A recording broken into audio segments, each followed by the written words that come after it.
Donc, continuons notre cours.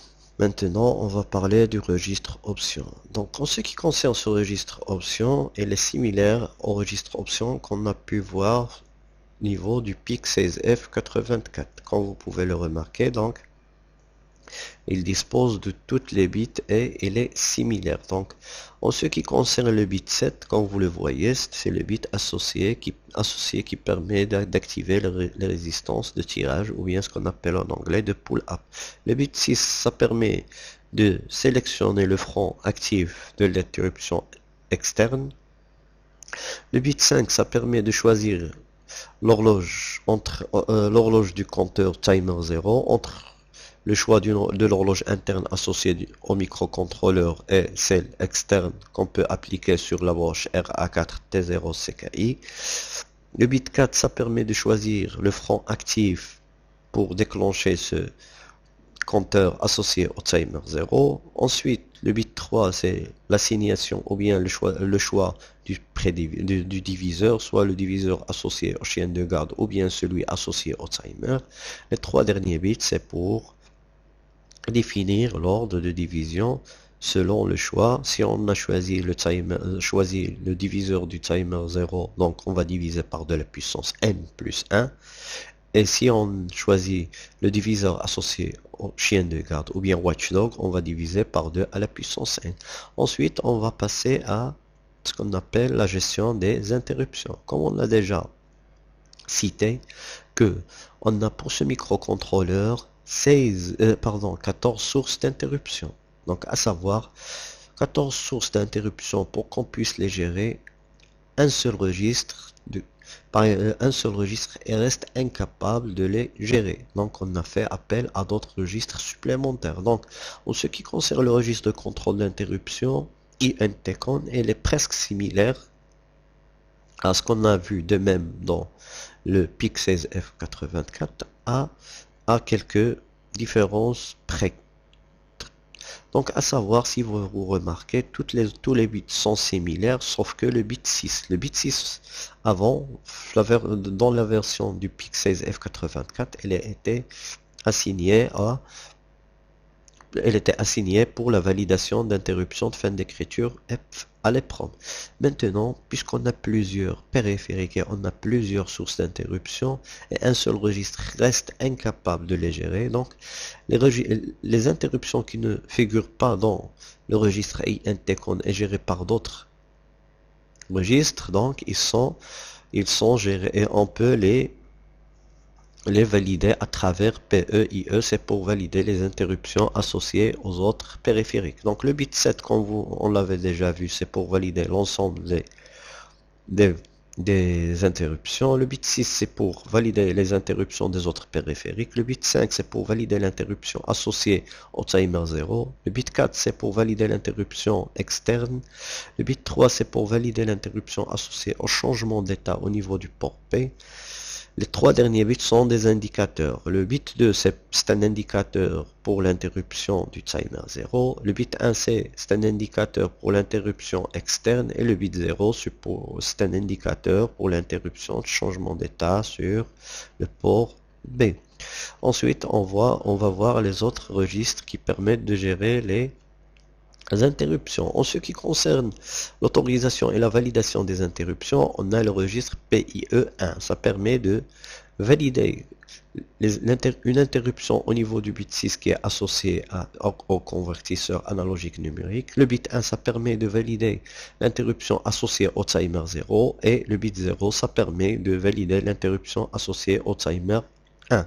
En ce qui concerne le registre PIR1, c'est un registre qui représente les indicateurs associés aux interruptions citées précédemment. Donc le bit 6 de ce registre, c'est un indicateur de l'interruption associée au convertisseur analogique numérique. Le bit 1, ça représente l'indicateur d'interruption associé au timer 0. Et le bit 0, c'est un indicateur associé à l'interruption due au timer 1. Ensuite, on a PIE2 et PIR2. Donc PIE2, Ça permet, le bit 6, normalement, ça permet d'autoriser l'interruption associée à la fin d'écriture à l'EPROM. De même, PIR2, ça permet c'est un indicateur qui permet de nous donner l'information sur l'interruption, l'interruption de fin d'écriture. Les autres interruptions qu'on n'a pas parlé, donc, sont hors programme et on ne va pas les traiter. Ensuite, on va passer aux entrées-sorties. Donc, comme on a dit déjà que ce microcontrôleur dispose de 5 ports. Donc, les ports, ça lui permet de communiquer avec l'environnement extérieur. Ces ports sont 5 ports qui sont port A qui est à 6 bits, le port B à 8, le port B, C et D sont à 8 bits et le port E à 3 bits. Ces ports sont bidirectionnels qui peuvent être configurés bit à bit, soit en entrée, soit en sortie. Donc, quand on parle de la configuration, donc on fait appel à un registre qui permet de réaliser cette configuration. Comme vous pouvez le voir, donc chaque registre, chaque port, il fait appel à un registre pour sa configuration. Donc, pour le port A, on matrice A, pour B, on matrice B, ainsi de suite, jusqu'à port E, on matrice E. Donc, en ce qui concerne la configuration, ça reste la même. Donc, pour configurer un bit en entrée, donc on met le bit à 1. Si on veut le configurer en sortie, on le met à 0. C'est le même principe qu'on a déjà parlé pour le PIC 16F84. Ensuite, on va parler des timers. Donc, en ce qui concerne le timer 0, c'est similaire à ce qu'on a déjà vu. Donc, c'est un registre 8 bits qu'on peut choisir l'horloge, choisir le front de déclenchement. On peut choisir le diviseur et l'ordre de division de la fréquence et peut même générer une interruption lors de fin de comptage ou bien réinitialisation. Ensuite, on va voir le timer 1. Donc le timer 1 c'est un peu différent, donc c'est un compteur 16 bits. Donc quand on dit 16 bits, donc ça peut compter de 000 jusqu'à FFFF.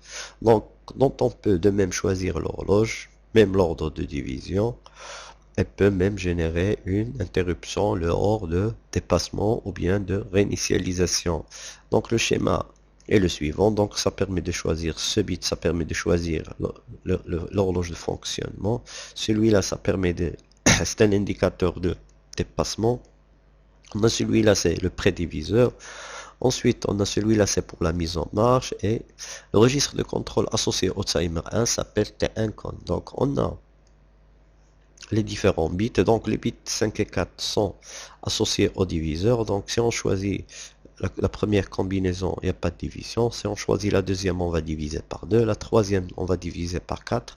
Et pour la quatrième combinaison, on va diviser par 8. Donc le bit 3, ça permet de valider le signal d'horloge ou de l'ignorer. Le bit 2, c'est un bit de contrôle de la synchronisation au cas d'utilisation d'horloge externe. Le bit 1, c'est pour le choix de l'horloge, si on va utiliser l'horloge interne du microcontrôleur ou bien externe. Le bit 0, c'est pour la mise en marche du timer 1. Ensuite, on va voir le timer 2. Le timer 2, donc c'est un compteur programmable de 8 bits.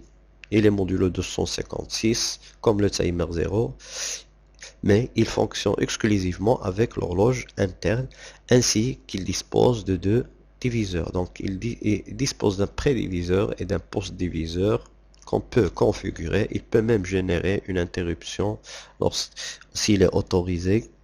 Donc vous trouvez ici la valeur à définir pour le comptage. Ici le post-diviseur, ici le prédiviseur et ici comment on va le bit qui va nous indiquer qu'on a généré qu'on peut générer une interruption. Donc ici, les bits de 7 jusqu'à 3, ça permet la sélection de l'ordre du prédiviseur. Donc l'ordre et la division, on divise par n plus 1. Le bit 2, c'est pour la mise en marche du timer. Et les bits 1 et 0, ça permet de sélection du post-diviseur, soit divisé par 1, 4 ou bien 16. Et comme ça, on a terminé de parler à propos des timers.